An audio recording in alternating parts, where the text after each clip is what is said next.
ઓડિશાનું જગન્નાથપુરી.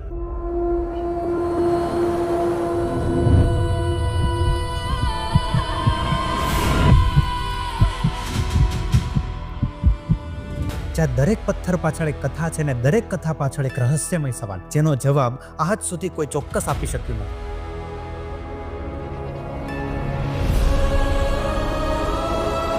જેમ કે ધજા હવાની વિરુદ્ધ દિશામાં કેમ ફરકે છે? જગન્નાથજીની એ મૂર્તિની અંદર શું સાચે આજે પણ ભગવાન શ્રી કૃષ્ણનું હૃદય ધબકે છે? ને 22 પગથિયામાં ત્રીજા પગથિયા ઉપર પગ મૂકવાની મનાઈ કેમ છે? ને જો કોઈ મૂકી દે તો શું થશે? તમે આ રહસ્યમય સવાલો ઘણીવાર સાંભળ્યા હશે, પણ દર વખતે તમને અડધું સત્ય કહેવાયું છે. પણ આજે એવું નહીં થાય. આજે હું તમને અમારા રિસર્ચ પ્રમાણે જે શાસ્ત્રમાં છે એ શાસ્ત્ર, જે ઇતિહાસમાં છે ઇતિહાસ, અને જે ફક્ત ઇન્ટરનેટની અફવા છે ને અફવા છે. પણ તમને ખબર છે, આ જગન્નાથજીની ઉત્પત્તિની કથા એ આપણા ગુજરાતથી શરૂ થઈ છે.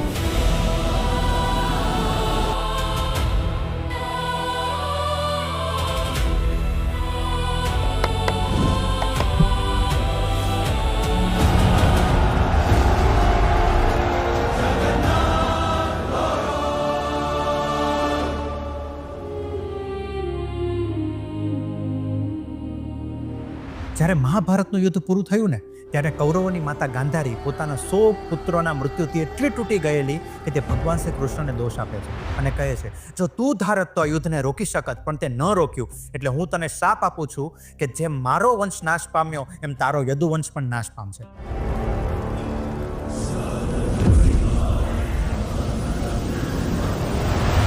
ને એ શ્રાપ 36 વર્ષ પછી સાચો પડે છે. યાદવો અંદરો અંદર લડીને નાશ પામે છે. યદુકુલનો નાશ જોયા પછી શ્રી કૃષ્ણ પહોંચે છે પ્રભાસ ક્ષેત્ર, જે આપણા ગુજરાતના સોમનાથની બાજુમાં આવેલું છે. શ્રી કૃષ્ણ જ્યારે એક ઝાડ નીચે પગ ઉપર પગ ચડાવીને આરામ કરતા હોય છે, ત્યારે જરા નામનો પારઘી એમના પગને હરણ સમજીને એક તીર છોડે છે. અને પછી જ્યારે એને ભૂલ સમજાય છે, ત્યારે તેને ભારે પસ્તાવો થાય છે. ત્યારે ભગવાન શ્રી કૃષ્ણ એને કહે છે, આ મારા જ કર્મનું ફળ છે. પાછલા જન્મમાં તું વાનરરાજ બાલી હતો, જેને મેં રામ અવતારમાં છળથી માર્યો હતો, અને આજે એ કર્મ પૂરું થયું. જરા વિચારો, ભગવાન પણ કર્મના નિયમની બહાર નથી. આ જ જગન્નાથજીની આપણને પહેલી શીખ છે. બસ ત્યારે જ ભગવાન શ્રી કૃષ્ણને તીર વાગે છે અને તેઓ અહીં ગુજરાતની ધરતી પર પોતાનો દેહ છોડે છે. એવું કહેવાય છે કે પછી પાંડવોએ શ્રી કૃષ્ણના દેહનો અગ્નિ સંસ્કાર કર્યો, શરીર પંચતત્વમાં વિલીન થઈ ગયું, પણ એક વસ્તુ ન મળી. જગન્નાથ પરંપરા અનુસાર શ્રી કૃષ્ણના દેહમાંથી એક દિવ્ય તત્વ બચ્યું, જેને આજે બ્રહ્મ પદાર્થ તરીકે ઓળખવામાં આવે છે, અને કેટલાક લોકો તેને ભગવાનના હૃદય સાથે પણ જોડે છે. કેટલીક પરંપરાઓ અનુસાર અર્જુને હૃદયને એક લાકડામાં મૂકી નદીમાં વહાવી દીધું, ને તરતું તરતું છેક ઓડિશાના સમુદ્ર કિનારે પહોંચ્યું. અને બીજી તરફ માળવાના રાજા ઇન્દ્રધૂમ્ન ભગવાન વિષ્ણુના પરમ ભક્ત હતા. તેમણે સ્વપ્નમાં જોયું કે નીલાંચર પર્વતની ગુફામાં ભગવાન નીલમાધવ સ્વરૂપે બિરાજે છે, જેની પૂજા સબર જનજાતિના વડા વિશ્વાવસુ અત્યંત ગુપ્ત રીતે કરતા હતા. અને આ સાંભળીને રાજાએ પોતાના બ્રાહ્મણ મંત્રી વિદ્યાપતિને નીલમાધવને શોધવા મોકલ્યા. વિશ્વાવસુએ વિદ્યાપતિને નીલમાધવના દર્શન કરાવવાની ના પાડી, અને પછી વિદ્યાપતિએ વિશ્વાવસુની પુત્રી સાથે લગ્ન કરીને તેમનો વિશ્વાસ જીત્યો અને નીલમાધવના દર્શન કર્યા. અને પછી એમને નીલમાધવની ગુપ્ત જગ્યા એ રાજાને જણાવી. કથા અનુસાર જેવા રાજા ઇન્દ્રધૂમ્ન ત્યાં પહોંચે છે, ત્યારે ભગવાન નીલમાધવ ત્યાંથી અદ્રશ્ય થઈ જાય છે. અને બરાબર એ જ સમયે આકાશવાણી થાય છે કે હું હવે લાકડાના રૂપે સમુદ્ર કિનારે આવીશ, મારી એ રૂપમાં સ્થાપના કરજો. ને એ જ પવિત્ર કાષ્ઠ એટલે કે એ દિવ્ય લાકડાનો ટુકડો પુરીના કિનારે મળે છે. ત્યારે એ કાષ્ઠને કોઈ ઉચકી ના શક્યું, એટલે એ જ સબર જનજાતિના વડા વિશ્વવસુની મદદથી જ તેને મંદિરમાં લાવવામાં આવ્યો. ને એક વાત જે બહુ ઓછા લોકો જાણે છે કે જગન્નાથજીની મુખ્ય સેવા આજે એ જ આદિવાસી વિશ્વવસુના વંશજ દૈતાપતિ સેવકો કરે છે. ને આ પરંપરાનો ઉલ્લેખ મંદિરની અધિકૃતિ પોથી મદલાપંજીમાં જોવા મળે છે. તો હવે પ્રશ્ન એ છે કે ભગવાન શ્રી કૃષ્ણનું હૃદય કાષ્ઠ સાથે ગુજરાતથી ઓડિશા તો પહોંચ્યું, ને એ કાષ્ઠમાંથી મૂર્તિ પણ બની, તો મૂર્તિ અધૂરી કેમ રહી ગઈ? એ લાકડું એટલું મજબૂત હતું કે કોઈ કારીગરની છીણી હથોડી એના ઉપર ચાલી જ નહીં, અને મૂર્તિ બનાવવામાં બધા નિષ્ફળ ગયા. કથા અનુસાર એક વૃદ્ધ સાધુ આવ્યા, જે એવું કહેવાય છે કે તે પોતે દેવશિલ્પી વિશ્વકર્મા હતા, પણ મૂર્તિ બનાવવા માટે એમણે એક શરત મૂકી કે હું બંધ ઓરડામાં 21 દિવસ સુધી કામ કરીશ અને મૂર્તિ બનાવીશ, પણ જો કોઈએ દરવાજો ખોલ્યો તો હું કામ છોડીને ચાલ્યો જઈશ. દિવસો વીત્યા, અંદરથી છીણી હથોડીના અવાજ આવતા હતા, પણ એક દિવસ એટલે કે 15મા દિવસે અચાનક અવાજ આવવાનો બંધ થયો અને ત્યાંના જે રાણી ગુંડીચા હતા એ ગભરાઈ ગયા. એમને એવું થયું કે આટલા દિવસ સુધી એમણે કંઈ ખાધું પીધું નથી, તો મરી તો નથી ગયા ને. અને એ જ અધીરાઈમાં એમણે દરવાજો ખોલી દીધો ને અંદર એ વૃદ્ધ ગાયબ થઈ ગયા ને 3 અધૂરી મૂર્તિઓ હતી, જગન્નાથજી, બલરામજી અને સુભદ્રાજી. બધાના હાથ પગ અધૂરા અને મોટી ગોળ આંખો. રાજા દુઃખી થઈ ગયા, પણ કહેવાય છે જેવા તેઓ મૂર્તિ પાસે ગયા તેમને એક ધબકાર સંભળાયો ને એક દિવ્ય અવાજ આવ્યો કે ચિંતા ન કર, કૃષ્ણનું હૃદય આ મૂર્તિમાં જ છે. એટલે અધૂરાપણું ભૂલ નહોતી, એક સંદેશ હતો, ભગવાનને પરફેક્ટ હોવાની જરૂર નથી. ને મોટી ગોળ આંખો જે ક્યારેય બંધ નથી થતી એ આપણને શીખવાડે છે કે ભગવાન દરેકને દરેક ક્ષણે જોઈ રહ્યા છે. પણ મિત્રો યાદ છે, મૂર્તિ એ લાકડાની છે ને લાકડું સમય જતાં બગડે છે. તો ભગવાનનું આ લાકડાનું શરીર જ્યારે જૂનું થાય છે ત્યારે શું થાય?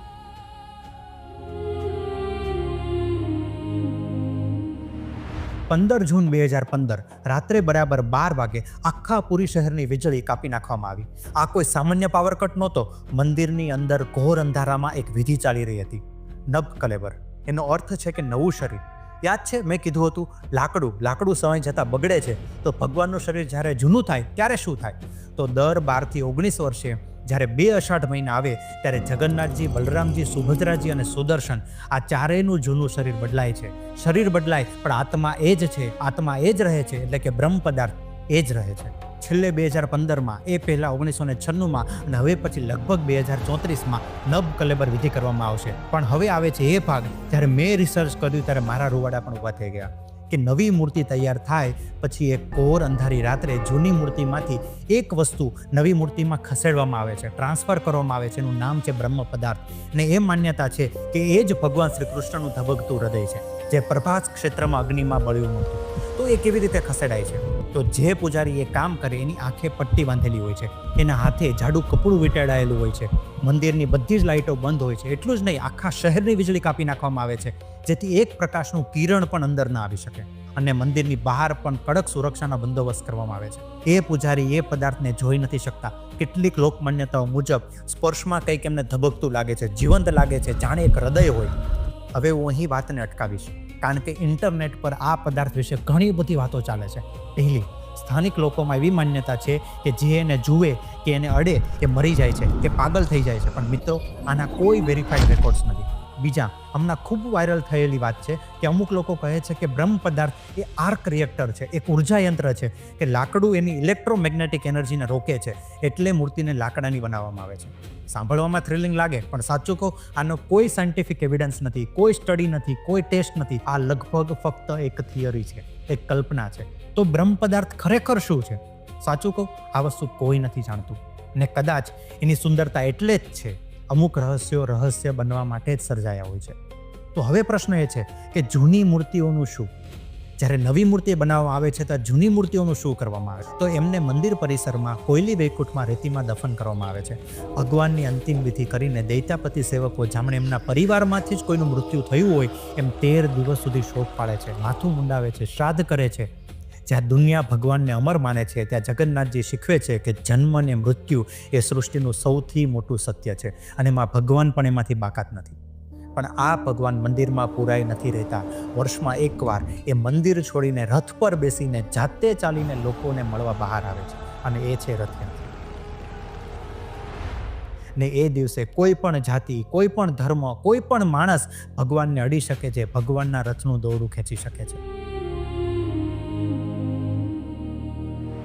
આખી દુનિયામાં ભક્ત ભગવાનને મળવા મંદિરે જાય છે, પણ અહીં વર્ષમાં એકવાર એનાથી ઊંધું થાય છે. ભગવાન પોતે પોતાનું મંદિર છોડીને રથ પર બેસીને ભક્તને મળવા બહાર આવે છે, અને એ છે રથયાત્રા.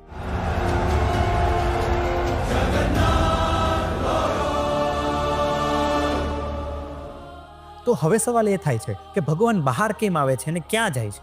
તો જગન્નાથજી, બલરામજી અને સુભદ્રાજી ત્રણેય પુરીના મુખ્ય મંદિરથી નીકળીને લગભગ 3 કિલોમીટર દૂર આવેલા ગુંડીચા મંદિર જાય છે.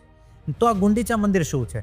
એને ભગવાનનું મોસાળ કહેવાય છે. એટલે કે વર્ષમાં એકવાર ભગવાન પોતાના માસીના ઘરે થોડાક દિવસ રહેવા માટે જાય છે.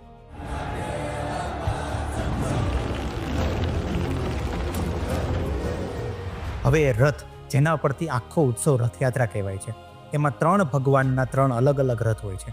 પહેલો રથ જેને નંદી ઘોષ કહેવાય છે, આ ભગવાન જગન્નાથજીનો રથ છે. સૌથી ઊંચો હોય છે, 16 પૈડા હોય છે અને આ રથ લાલ અને પીળા રંગનો હોય છે. બીજો રથ જેને તાલ ધ્વજ કહેવાય છે, એ મોટા ભાઈ બલરામનો રથ છે, જેમાં 14 પૈડા હોય છે અને એ રથનો કલર લાલ અને લીલો હોય છે. અને ત્રીજો દર્પદલન રથ, આ બહેન સુભદ્રાનો રથ છે, જેના 12 પૈડા છે અને એ રથ એ લાલ અને કાળા રંગનો હોય છે.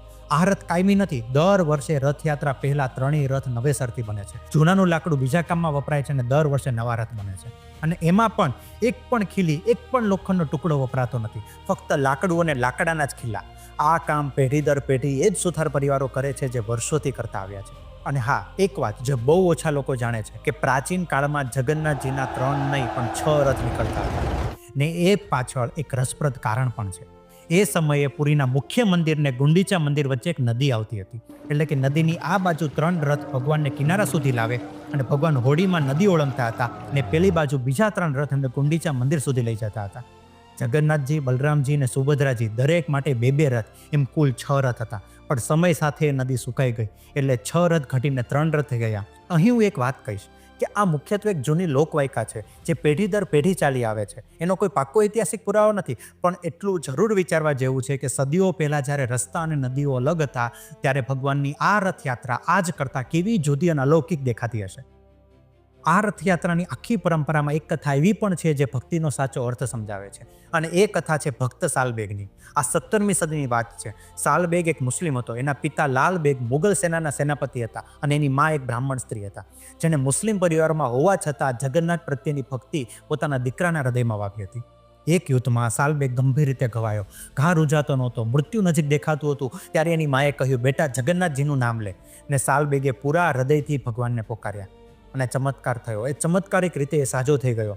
એ દિવસથી સાલબેગ પોતે ભગવાનનો થઈ ગયો. સાલબેગ પૂરી ગયો ભગવાનના દર્શન કરવા, પણ મુસ્લિમ હોવાને લીધે એને મંદિરમાં પ્રવેશ ન મળ્યો. તૂટેલા હૃદયે વૃંદાવન ગયો, વર્ષો ભક્તિમાં વિતાવ્યા અને પછી એકવાર રથયાત્રા જોવા માટે પૂરી આવવા નીકળ્યો. કારણ કે એ દિવસે તો ભગવાન જાતે બહાર આવે, લોકોને મંદિરમાં જવાની જરૂર જ નથી. પણ રસ્તામાં સાલબેગ મોડો પડ્યો ને એને દૂરથી રડતા રડતા ભગવાનને એક જ પ્રાર્થના કરી કે પ્રભુ, હું આવું ત્યાં સુધી તમારો રથ થોભાવજો, મને એકવાર તમારા દર્શન જરૂર દેજો. રથયાત્રા ચાલી રહી હતી, હજારો લોકો રથ ખેંચી રહ્યા હતા ને અચાનક બાલાગંડી નામની એક જગ્યાએ ભગવાન જગન્નાથનો રથ અટકી ગયો. હજારો લોકોએ પૂરી તાકાત લગાવી પણ રથ ટસનો મસ ન થયો. ને પછી સાલબેગ જ્યારે ત્યાં પહોંચ્યો, એને જેવા ભગવાનના દર્શન કર્યા અને જેવો રથને અડ્યો, રથ ફરીથી ચાલવા લાગ્યો. એટલે જ અહીં કહેવાય છે કે ભગવાન પોતાના ભક્ત માટે અહીં થોભ્યા હતા. ને આ ફક્ત જૂની કથા નથી. સાલબેગની સમાધિ આજે પુરીના ગ્રાન્ડ રોડ ઉપર આજે પણ છે. ને આજે પણ દર વર્ષે રથયાત્રામાં ભગવાન જગન્નાથનો નંદી ઘોષ રથ એ સમાધિ પાસે થોડી વાર થોભે છે. એક મુસ્લિમ ભક્તને માન આપવા માટે ભગવાન જગન્નાથ પોતાનો રથ ત્યાં થોભે છે. સાલબેગે લગભગ 150 જેટલા ભજન લખ્યા છે, જે આજે ઓડિશામાં ગવાય છે. તો વિચારો મિત્રો, એક બાજુ મંદિરમાં એને અંદર આવવા દેવામાં ન આવ્યો ને બીજી બાજુ સ્વયં ભગવાન જેણે એના માટે પોતાનો રથ થોભાવ્યો.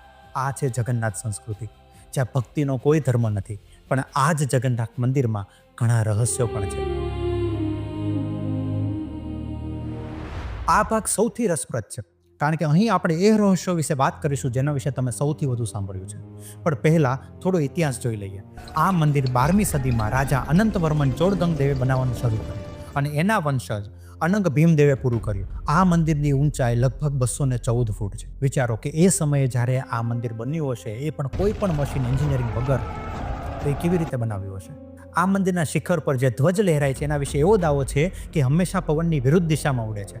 પૂરી દરિયા કિનારે છે. દિવસે પવન સમુદ્રથી જમીન તરફ હોય છે અને સાંજે જમીનથી સમુદ્ર તરફ. પણ આ ધ્વજ જાણે એ નિયમને ગણકારતો જ નથી. તો સચ્ચાઈ શું છે? ઘણા વૈજ્ઞાનિકો એવું માને છે કે એક સંભવિત વૈજ્ઞાનિક થિયરી છે, વેન્ચુરી ઇફેક્ટ.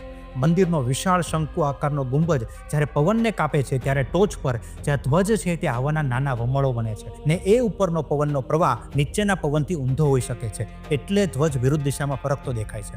પણ એનાથી મોટી વાત એ છે કે સદીઓથી રોજ સાંજે એક સેવક કોઈ પણ સાધન વગર ખાલી હાથે 214 ફૂટ ઊંચે ચડીને એ ધ્વજને બદલે છે.